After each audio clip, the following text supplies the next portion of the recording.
안녕하십니까. 이번 주 주일에 방송이 아주 그냥 문제가 많더라고요. 이상한 소리가 자꾸 나서 이 방송은 진짜 좀 어려운 것 같습니다. 그래서 다시 한번 이렇게 카메라 앞에 섰습니다. 오늘 말씀은 출애굽기 2장 1절부터 10절까지의 말씀입니다. 레위 가족 중 한 사람이 가서 레위 여자에게 장가들어 그 여자가 임신하여 아들을 낳으니 그가 잘생긴 것을 보고 석 달 동안 그를 숨겼으나 더 숨길 수 없게 되매 그를 위하여 갈대 상자를 가져다가 역청과 나무진을 칠하고 아기를 거기 담아 나일강가 갈대 사이에 두고 그의 누이가 어떻게 되었는지를 알려고 멀리 섰더니 바로의 딸이 목욕하러 나일강으로 내려오고 시녀들은 나일강가를 거닐 때에 그가 그 갈대 사이에 상자를 보고 시녀를 보내어 가져다가 열고 그 아기를 보니 아기가 우는지라 그가 그를 불쌍히 여겨 이르되 이는 히브리 사람의 아기로다. 그의 누이가 바로의 딸에게 이르되 내가 가서 당신을 위하여 히브리 여인 중에서 유모를 불러다가 이 아기에게 젖을 먹이게 하리이까 바로의 딸이 그에게 이르되 가라 하매 그 소녀가 가서 그 아기의 어머니를 불러오니 바로의 딸이 그에게 이르되 이 아기를 데려다가 나를 위하여 젖을 먹이라 내가 그 삭슬 주리라 여인이 아기를 데려다가 젖을 먹이더니 그 아기가 자라매 바로의 딸에게로 데려가니 그가 그의 아들이 되니라 그가 그의 이름을 모세라 하여 이르되 이는 내가 그를 물에서 건져내었습니다 하였더라. 아멘. 오늘 이 말씀을 중심으로 출애굽기 강의를 하고 있죠. 열 걸음을 걷고 어디로 가고 있는지 알았다. 두 번째 걸음 시간입니다. 물에서 건짐받은 자라는 제목으로 함께 말씀을 나누겠습니다. 오늘 본문은 우리에게 꽤나 익숙하고 친근한 말씀입니다. 왜냐하면 오늘 본문에 우리 교회 이름이 등장하기 때문에 그렇습니다. 목사님 어디 우리 교회 이름이 등장합니까? 3절 한번 보실까요?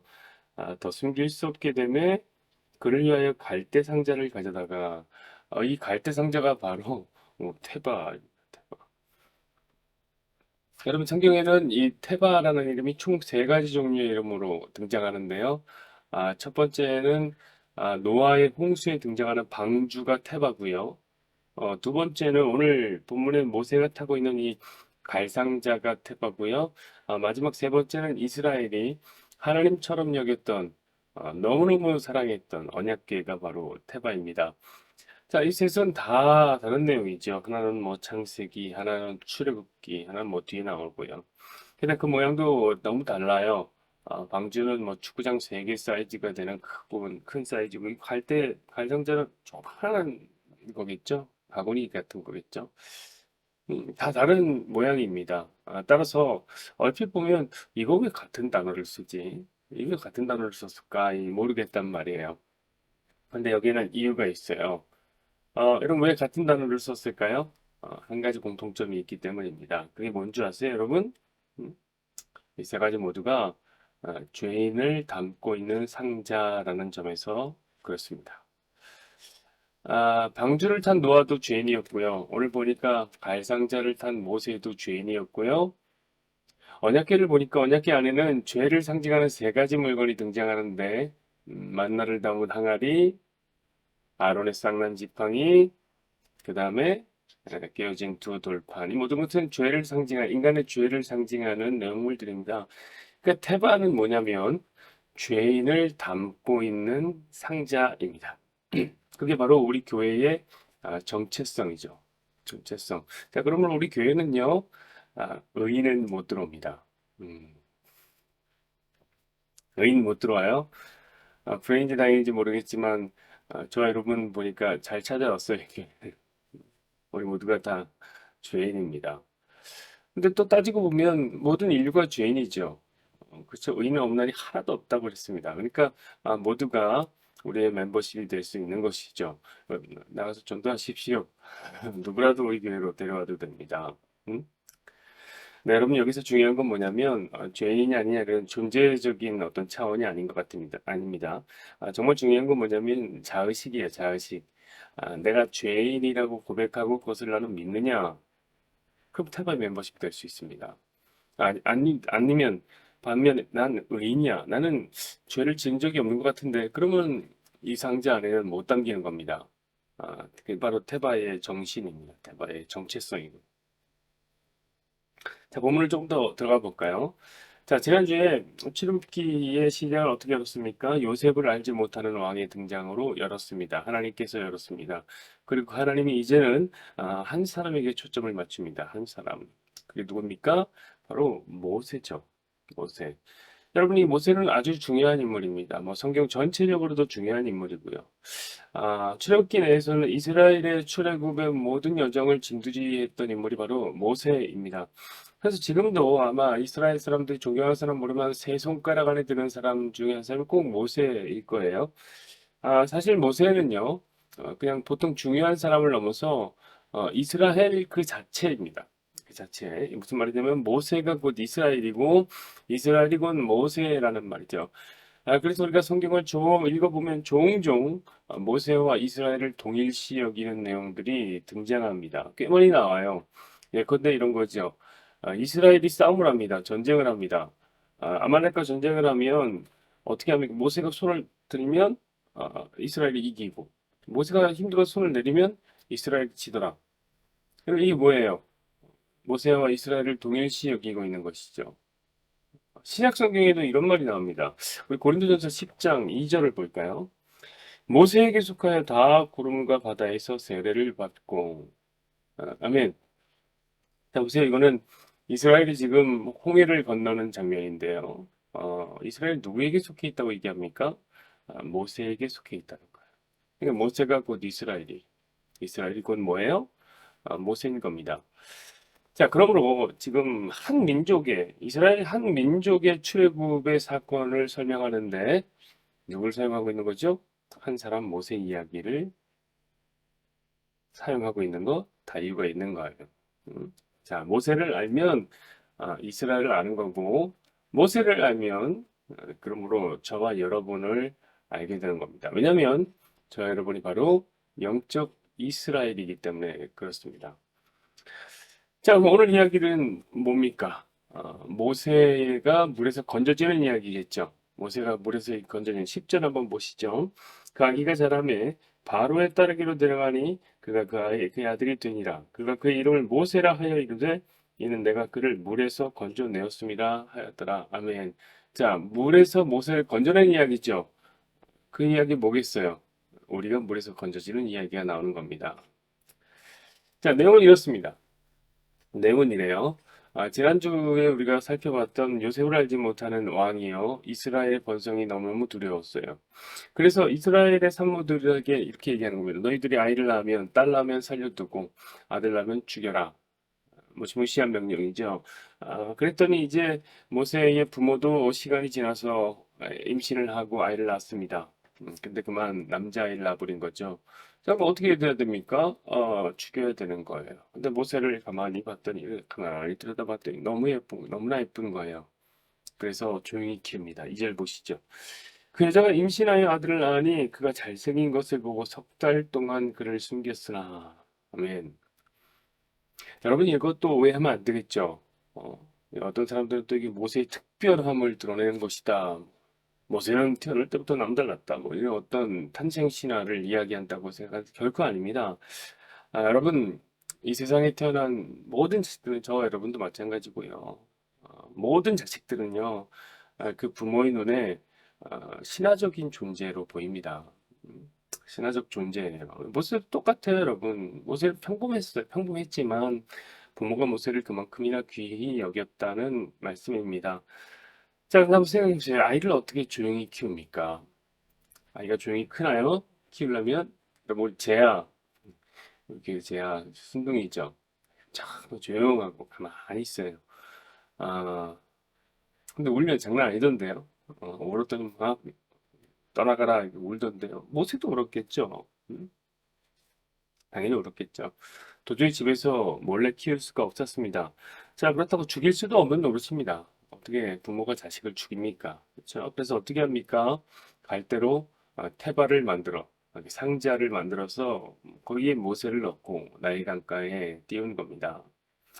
자, 그런데 마침 마침 애굽의 공주가 나일 강가에 목욕을 하러 나갔다가 아기가 타고 온 갈상자를 발견하게 된 거예요.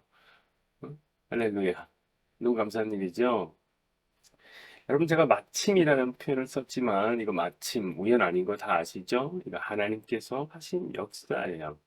자, 그때 바로 바로의 딸이 무엇라 얘기하냐 이렇게 얘기합니다. 6절 보시죠. 열고 그 아기를 보니 아기가 우는지라 그가 그를 불쌍히 여겨 이르되 이는 히브리 사람의 아이로다. 그러니까 히브리 사람의 아이다 이렇게 얘기했어요. 에서 히브리라는 말을 여기 넣는단 말이죠. 왜 그런지 아세요, 여러분? 아까 말씀드렸죠. 이스라엘이 모세고 모세가 이스라엘이다. 자, 이 히브리가 바로 이스라엘의 정체성인데 이 히브리라는 이름의 뜻이 모세와 또한 연결이 되어 있기 때문에 그렇습니다. 여러분, 히브리의 뜻이 뭔지 아세요? 히브리의 뜻은 강을 건너온 자들이란 뜻이에요. 자, 모세가 뭐 하고 있어요? 강에 따라 내려왔잖아요. 강을 따라 흘러왔잖아요. 그래서 공주가 모세의 이름을 모세라고 짓는단 말이에요. 모세의 뜻은 또 뭡니까? 모세의 뜻은 물에서 건져낸 자, 강을 건너온 자, 물에서 건져온 자. 이 무슨 말인지 연결되어 있는 겁니다. 성경이 지금 아주 의도적으로 히브리와 모세를 동일시하고 있는 겁니다. 여러분 맞습니다. 히브리인이란 그런 거예요. 강을 건너온 자죠. 그건 아주 수동적이고 아주 의존적인 모습입니다. 그런데요, 누군가는 이것을 정복자로 해석합니다. 그게 누구예요? 시오니즘 같은 것을 주장하는 사람들이죠. 자, 이스라엘이 처음 팔레스타인 지역을 차지할 때를 보면요, 강을 건넙니다. 어떤 강을 건너요? 요단강을 건너서 들어옵니다. 여러분, 그쵸? 그런 강을 건넌 자들이에요. 그리고 가나안 땅을 그때부터 정복하기 시작한단 말이에요. 자, 그래서 강을 건넌 자들이라는 정체성에서 사람들이 뭘 찾냐면 정복자의 그림을 자꾸 그리는 거예요. 그런 사람들이 뭐 하는 줄 아세요? 시오니즘을 주창하고 1948년 팔레스타인 지역을 다시 수복하게 되는 겁니다. 자, 여러분, 이런 생각은요, 어, 최근에만 있었던 게 아니에요. 중세시대 때도 있었습니다. 중세시대 때 히브리를 정복자로 번역하면, 해석하면 이러는 거예요. 어떻게 보면 칼 들고 나가서 십자군 전쟁하는 거죠. 십자군 전쟁. 그러나 이것은 성경을 완전히 오해하고 있는 거예요. 완전. 여러분, 출애굽기에 설명하는 히브리는 어떻습니까? 출애굽기에 설명하는 히브리. 이는 모세와 같다는 거예요. 그럼 모세는 뭐예요? 모세는 갓난아기예요. 아무것도 제 손으로 할 수가 없잖아요. 수동적이죠. 그나마도 그 갓난아이가 핍박을 받아서 강에 버려지게 됩니다. 자, 이제는 테바라고 하는 아무것도 아닌 상자, 초라한 상자. 테바가 뭐예요? 뭐 엄청난 거예요? 아니잖아요. 초라한 상자. 요거 타지 않으면 살 수가 없는 존재죠. 그게 바로 모세라는 존재예요. 그게 바로 히브리인이라는 겁니다. 자, 그 모세가 지금 나일강을 따라 둥둥 떠다니고 있습니다. 그게 뭐예요? 그게 바로 강을 건넌 자들의 정체성. 자, 그리고 그런 사람들, 강을 건넌 자들의 구원이란 건 뭐냐? 그것은 정복을 통해 얻어내는 쟁취하는 것이 아닙니다. 그들의 구원이란 물에서 건져냄을 하는 겁니다. 완전 다르죠? 해석에 따라 완전 다른 거예요. 자, 우리는 모세를 통해서 우리 정체성을 다시 한번 확인해야 되겠습니다. 자, 그러면 모세가 떠다니고 있는 이 나일강, 나일강은 무엇을 상징합니까? 나일강은 애굽의 지배하는 세상, 애굽의 지배권이 멈추는 곳이죠. 어, 애굽이 지배하는 세상을 뜻하는 거예요. 자, 여러분, 이 강이라는 것은요, 성경에서 늘 죽음을 상징하거나 저주를 상징하죠. 또한 사탄이 지배하는 세상을 뜻해요. 자, 나일강은 뭐냐면 애굽의 젖줄이죠. 애굽의 비옥한 삼각주 지역은 정말 유명하죠. 이것은 인류가 만들어낸 지구상 가장 풍요로운 곡창지대라고 할 수 있겠습니다. 그 누가 만든 거예요? 나일강이 만든 거예요. 자, 모세가 그 나일강에 던져지는 거죠. 이것은 무슨 의미예요? 그와 같이 모든 히브리인들은 세상에 던져진 자들이라는 말입니다. 여러분 맞습니다. 저를 비롯한 저 여러분 모두가 성도가 이 세상에 던져진 존재입니다. 자, 이 나일강이 비옥한 삼각주지대를 향해서 이렇게 흘러가는 것처럼 우리 역시 이 세상이 풍요라고 말하는 것들을 쫓아서 살고요. 이 세상이 생명이라고 말하는 조류를 따라 떠내려가게 되어 있습니다. 여러분, 우리도 돈 좋아하잖아요. 우리도 명예 좋아하고 쫓잖아요. 우리 행복을 추구하잖아요. 사실 우리나 이 세상이나 그렇게 다른 거 없다고요. 다 비슷해요. 다 똑같은 존재죠. 왜냐하면 우리 모두가 다 나일강을 따라 흘러가는 존재니까요.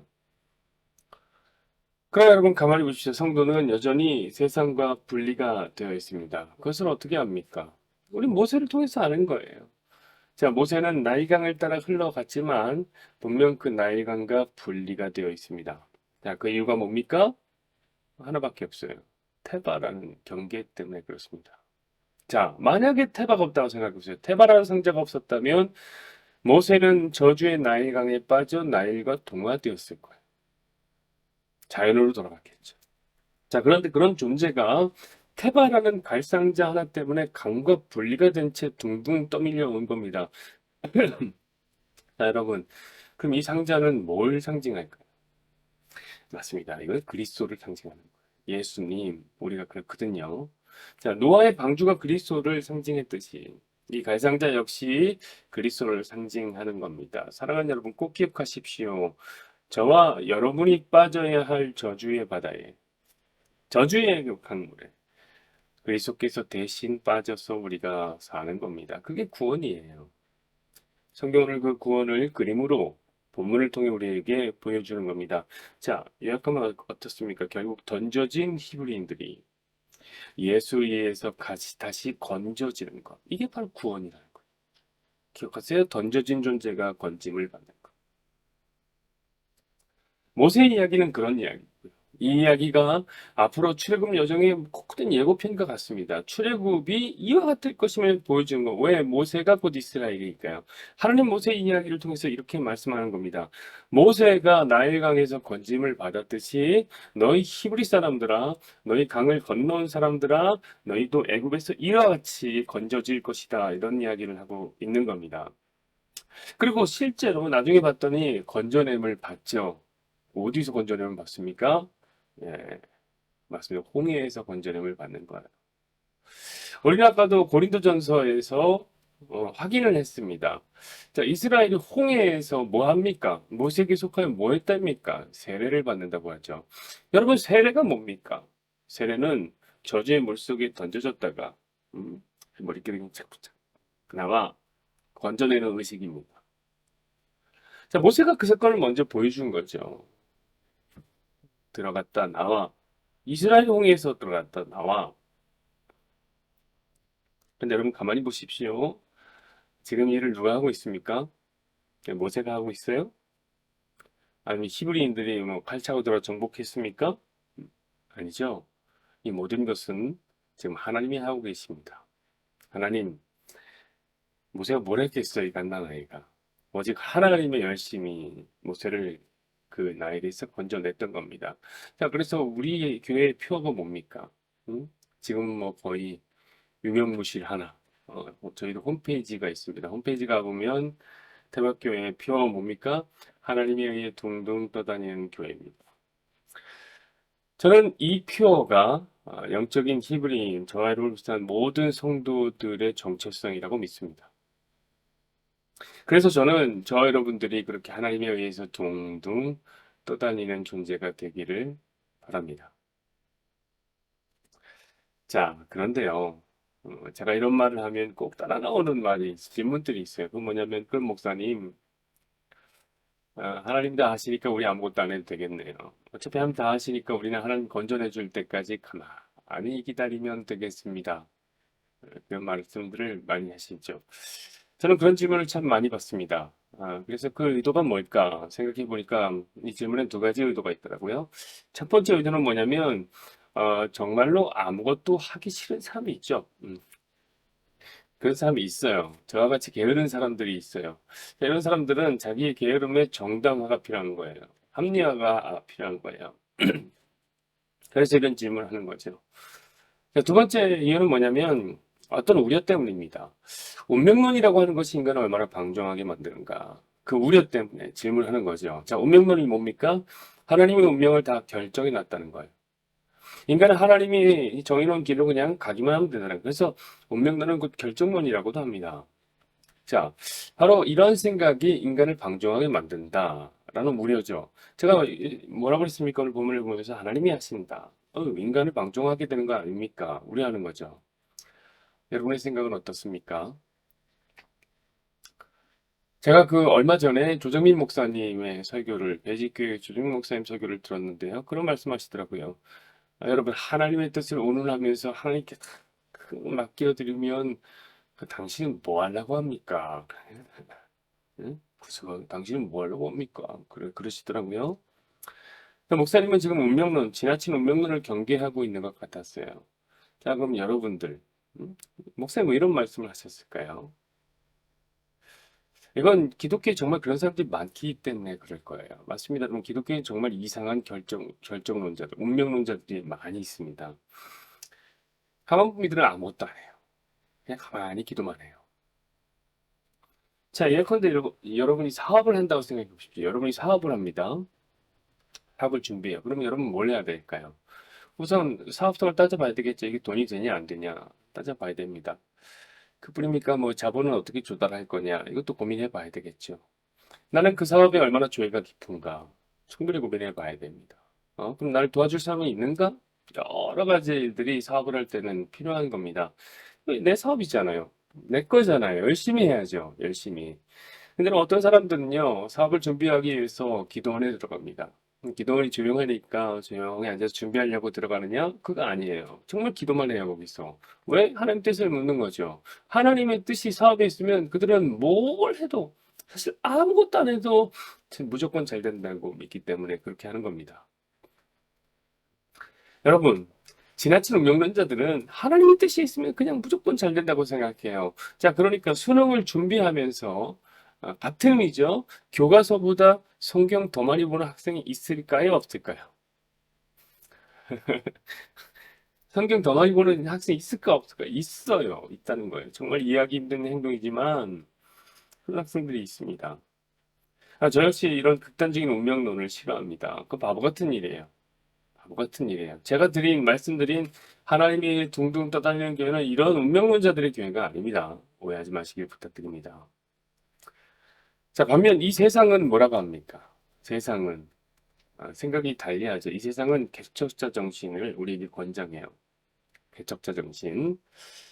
저에게 개척자 정신에 대해서 말하라면 저는 무리를 걷는 자가 탁 떠오릅니다. 대번에 떠올라요. 응? 무리를 걷는 자. 베드로라는 한 사나이는 내가 걸을 수만 있다면 물 위라도 걷고 싶어 했습니다. 자, 아무도 걷지 않은 길. 물 위가 딱 그렇죠. 아무도 걷지 않은 길이잖아요. 무리를 누가 걸었겠어요? 그러니까 사람들이 걸어본 적이 없는 길을 걸어보고 싶었던 겁니다. 특히 베드로는 이제 어부잖아요. 여러분, 어부는 물의 한계를 잘 아는 사람이죠. 물은 어부에게 항상 한계예요. 어쩜 그 한계를 뛰어넘고 싶었던 걸지는 모르겠습니다. 그래서 베드로는 예수님께 이 무리를 걷게 해주십시오. 이렇게 요청을 했습니다. 자, 이게 바로 뭡니까? 이게 개척자 정신이라는 거예요. 자, 개척자 정신이 이런 겁니다. 정해진 길은 없고 새로운 길을 개척하자. 모든 인간에게는 그러한 욕망이 있습니다. 저는 이것은 극단적인 개척론이라고 생각합니다. 한번 여러분 생각을 해보십시오.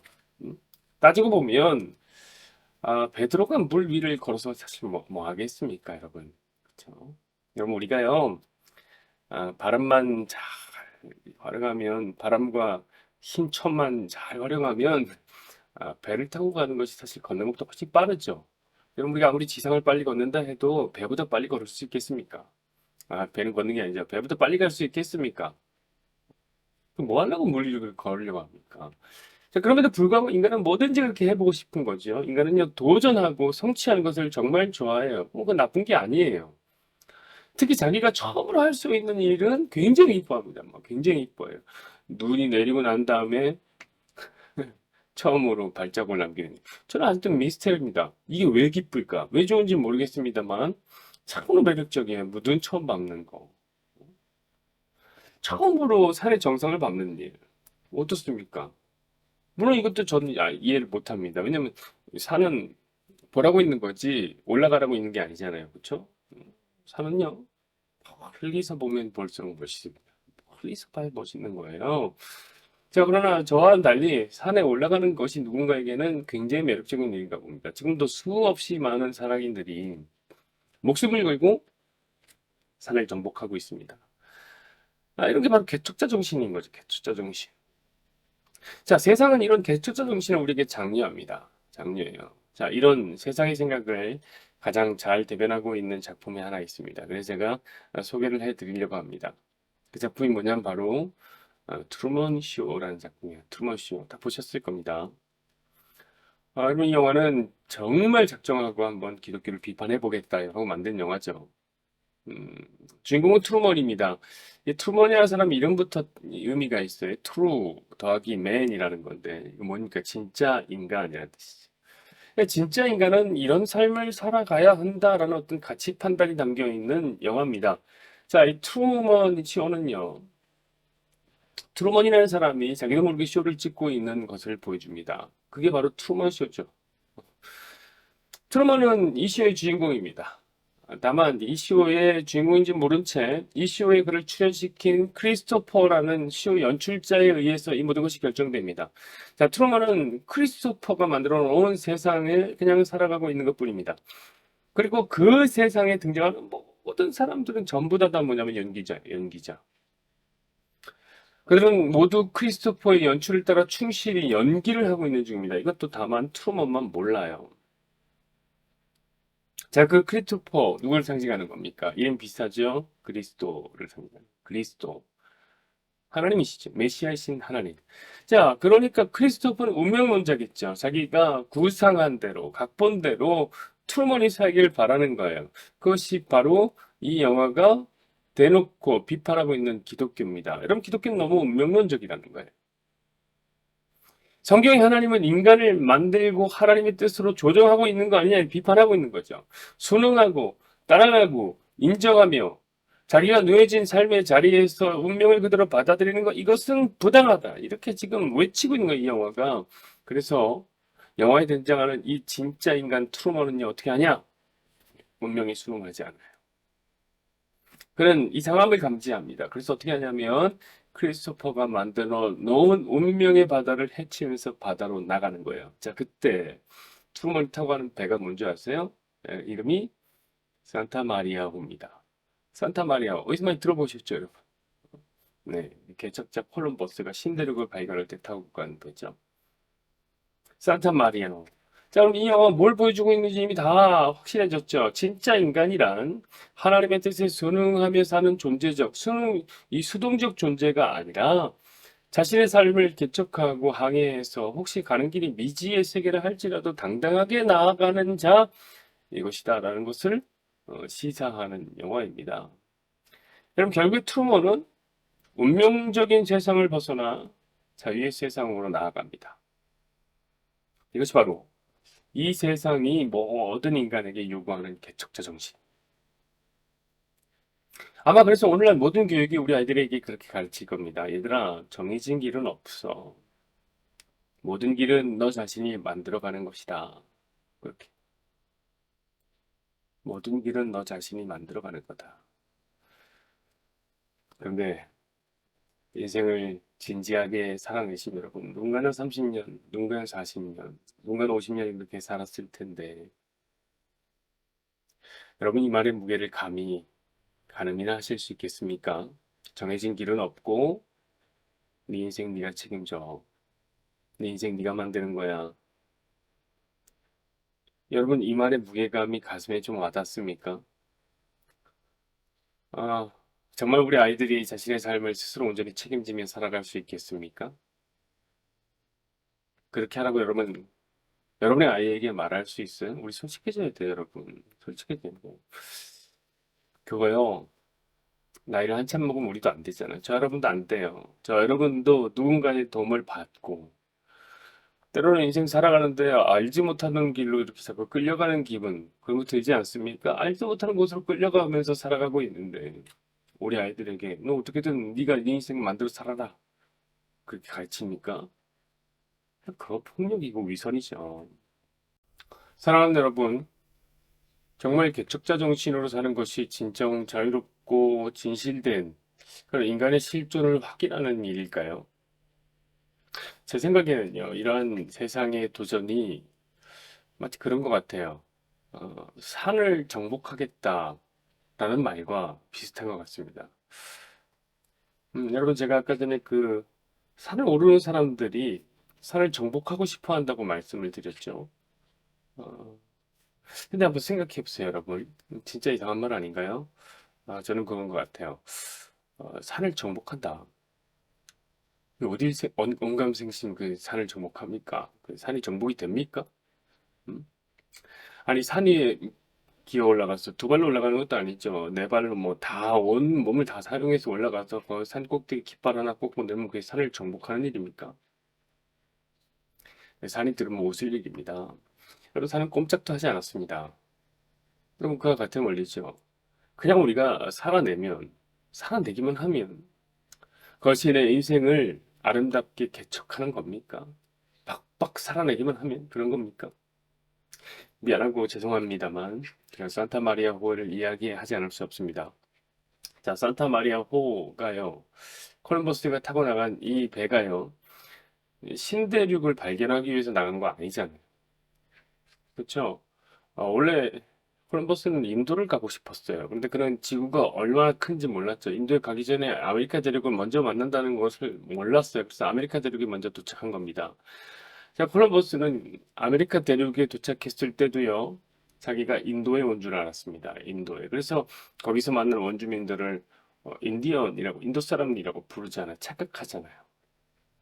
여러분, 그것이 바로 개척자 정신의 한계입니다. 한계. 우리는요, 모르는 것도 너무 많고요.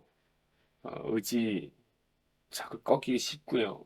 음, 너무 약해요. 여러분, 우리 인생이라는 너무너무 소중한 배를 그런 선자에게 온전히 맡길 수 있겠습니까? 네 인생, 네가 만들어가는 거야. 너무 위험하죠. 자, 그럼에도 불구하고 여러분, 이 세상을 한번 보십시오. 이 콜럼버스를 신대륙의 아버지로, 뭐 개척자 정신의 선구자로 막 칭송하는 거예요. 이게 진짜 인간의 자유한 실존이다. 저는 웃음이 나려고 합니다. 음, 사랑하는 여러분, 진짜 산의 위대함을 아는 사람은요, 산을 정복했다고 표현하지 않습니다. 산이 허락해줬다. 이런 표현을 쓰죠. 여러분, 산쟁이들은 산의 허락을 구해요. 이것은 어떻게 보면은 일종의 운명론적인 표현이죠. 여러분, 산쟁이들은 산이 허락해줘야지 산을 오를 수가 있다고 합니다. 그래서 뭐 제사도 되고 별짓을 다 하잖아요. 그들은 운명론에 기대고 있어요. 이 재밌지 않나요? 산쟁이라 하면, 산악인이라 하면 누구보다 개척자 정신으로 무장하고 있을 것 같은데, 왜, 뭐, 길 막 만들어서 올라가잖아요, 산쟁이들이. 근데 그들이 운명론적인 표현을 쓰고 있다는 거예요. 자, 여러분, 이 산쟁이들을 꼭 기억하십시오. 제가 오늘 말씀드리고 싶은 이야기의 이들이 전부예요. 음? 여러분, 운명론과 개척론을 자꾸 이렇게 분리시키지 마세요. 나누려고 하지 마십시오. 개척자 정신으로 충만한 산악인들도요, 운명을 믿어요. 그와 같은 의미에서 똑같습니다. 하나님의 뜻을 신봉하며 사는 저와 여러분 성도라 할지라도요, 얼마든지 열심히 살아야 한다는 것을 보여주는 겁니다. 이와 같은 의미에서요, 하나님의 뜻을 신봉하며 살아가는 우리 성도라 할지라도 얼마든지 열심히 살아야 할, 개척자 정신을 발휘하며 살아가야 할 이유가 있다는 겁니다. 오늘 본문이 그걸 너무나 잘 보여주지 않습니까, 여러분? 여러분, 다시 말씀드리지만 오늘 본문은 누가 뭐라 그래도 역사하시는 하나님을 보여주는 본문이에요. 물론 이 성경 안에, 오늘 본문 안에 하나님이라는 단어 안 들어오고요. 하나님 뭐 했다 이런 표현도 없습니다만, 하지만 누가 보더라도 이거 하나님이 하셨구나, 일하셨구나를 알 수 있는 본문 아닙니까? 자, 하나님은 모세를 가해상자에 둥둥 태워서 가장 효과적인 방식으로 애굽의 왕실에 입성시킵니다. 여러분, 이는 단언코 누구도 상상한 적이 없는, 누구도 예상치 못한 하나님의 방식이에요. 여러분, 하나님의 방식이 뭔지 아세요? 하나님의 방식은 돈을 적게 드린다는 거예요. 돈을 안 드려요. 돈 하나도 안 드리고 지금 애굽의 왕실에 모세를 넣었잖아요. 그러면 저는 오늘 본문의 말씀을 보면서 이렇게 외칠 수밖에 없는 거예요. 야, 하나님이 하셨다. 다 하나님이 하셨다. 이렇게 해요. 그런데 여러분, 그렇다고 사람들이, 본문에 나오는 사람들이 정말 가만히 있습니까? 야, 하나님이 하신다. 우리 가만히 기도원에만 들어가자. 이렇습니까? 아니에요. 여러분, 본문에 등장하는 사람들은요, 정말 최선을 다해서 개척자 정신을 발휘하고 있습니다. 여러분 모세의 부모를 한번 보십시오. 저는 눈물겹습니다. 그들은 어떻게든 모세 한번 살려보겠노라 애를 씁니다. 잘 됐나요? 안 됐어요. 모세를 버릴 수밖에 없었습니다. 그래서 그냥 갖다 버렸나요? 아니에요. 여러분 갈상자를 만들고 그 안에 나무 진리 칠하고 역청을 발랐다. 어떻게든 모세가 오래오래 살아남도록 일했습니다. 어디 그뿐입니까? 모세의 누나는 어땠습니까? 4절을 보시죠. 그의 누이가 어떻게 되었는지를 알려고 멀리 섰더니 모세 또 따라가네요. 또 따라가요. 그래서 사실 따라가서 뭘 할 수 있습니까? 뭐 빠진 뭘 다시 건져올 겁니까? 어떻게 합니까? 할 수 있는 방법이 없어요. 그러나 그냥 따라가는 거예요. 끝까지 자기가 할 수 있는 일은 다 하는 거예요. 여러분, 하나님이 다 하신다 하더라도 여전히 우리는 살아내야 하는 존재예요. 운명과 개척을 나누지 마세요. 이건 나눠지는 게 아니에요. 동시에 이루어지고 있는 거예요. 우리는 운명론이면 극단적인 운명론자가 돼서 게으른 방임자가 된다. 개척론이면 극단적인 개척론자가 되어서 혼자서 인생의 무거운 다 짊어지려고 하는데 그러지 말라는 겁니다. 여러분, 하나님은 이 세상을 그렇게 만드시지 않았습니다. 하나님은 전능하시고 전지하셔서 이 세상은 모든 것을 다스리고 인도하고 계시지만 놀랍게 하나님은 하나님의 손을 보이지 않게 만들어 놨어요. 이 말은 뭐예요? 여전히 우리가 움직일 영역이 있다는 거예요. 여러분, 하나님은 우리와 영역이 겹치는 분이 아니에요. 이 말을 어떻게 하면 잘 설명할 수 있을까? 제가 고민하다가 제가 좋아하는 축구 선수가 떠올랐습니다. 제가 좋아하는 축구 선수 누구냐면 손흥민입니다. 뭐 이유가 있겠어요? 저는 대한민국을 사랑합니다. 당연히 손흥민이죠. 요즘에 이강인이 좋은 것 같아요. 자, 그럼 제일 싫어하는 선수 누군지 아시겠어요? 축구를 좋아하는 사람은 알 겁니다. 손흥민 좋아하면 페리시치가 싫어요. 페리시치. 왜냐면 이 둘이 자꾸 겹쳐요. 손흥민과 페리시치가 자꾸 겹쳐요. 이게 무슨 말이냐면 우리 흥민이가 해야 될 위치에 자꾸 페리시치가 따라 올라와요. 그래서 흥민이가 잘하는 것을 못하게 해요. 제가 페리시치를 싫어할 수밖에 없지 않겠습니까, 여러분? 아주 나쁜 놈이에요. 딱 이런 거죠. 우리가 운명론과 개척론을 이렇게 생각하는 것 같아요. 운명론이라면 개척론이라지 못하고 개척론이라면 운명론이 일할 수 없을 것처럼 생각해요. 여러분 이건 굉장히 오만한 생각입니다. 이거 왜 오만하냐면 이것은 하나님을 우리와 같은 플레이어로 생각하는 아주 오만한 생각이에요. 여러분 하나님은 우리와 차원이 다른 분이에요. 여러분 우리가 우리의 삶을 아무리 개척해 나간다 할지라도요. 하나님은 전혀 방해를 받지 않으십니다. 그거는 위대한 감독님이에요. 하나님이 이기는 방법을 알고 계세요. 비록 저 여러분 같은 플레이어들이 우리가 뛰는 선수잖아요.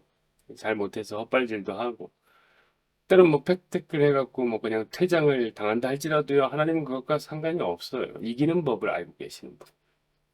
여러분 그러니까 제발 마음껏 사십시오. 제발 마음껏 사세요. 하고 싶은 것 하면서 마음대로 하시고요. 원하는 것도 좀 마음껏 먹고요. 운동도 건강하게 하시고요. 책도 많이 읽으시고 여러분의 삶을 마음껏 펼쳐나가 보시길 부탁드립니다. 자꾸 뭐 하나님의 뜻을 찾느라고 주저할 필요가 없습니다. 여러분 그러다 보면 때론 또 오늘 모세가 만난 것 같은 위기를 만날 수 있겠죠. 여러분 그때요. 야 내가 마음대로 살았더니 하나님 나 벌하신다 이렇게 생각하지 마시고요. 그렇게 가지 마시고 자꾸 인간으로 가지 마시고 그때는 치열하게 사는 거 보면 모세의 부모처럼 이것저것 다 해보는 거예요. 안 되면 막 갈성제도 만들어 보고 모세의 누이처럼 뭐 집착도 해보고 모든 방법을 동원해 보는 거예요. 그래도 하나님은 전혀 구애를 받지 않으세요. 다만 한 가지 제가 마음대로 살라고 했다고 하나님 없는 것처럼 사시는 마시고요. 어? 여러분 우리는 죄인이잖아요. 우리 죄인이라 인생의 무게를 다 감당하지 못해요. 이미 지고 있는 죄의 짐만 해도 한 트럭입니다. 너무 무거워요. 그거 어떻게 지고 가시려고 그래요. 그러니까 혼자 하시지 마시고 하나님의 일하심을 믿고 하나님을 기대하는 마음으로 우리 사는 거예요. 그게 바로 믿음의 사람이 사는 믿음의 방식입니다. 오직 의인은 믿음으로 말미암아 살리라. 그 얘기죠.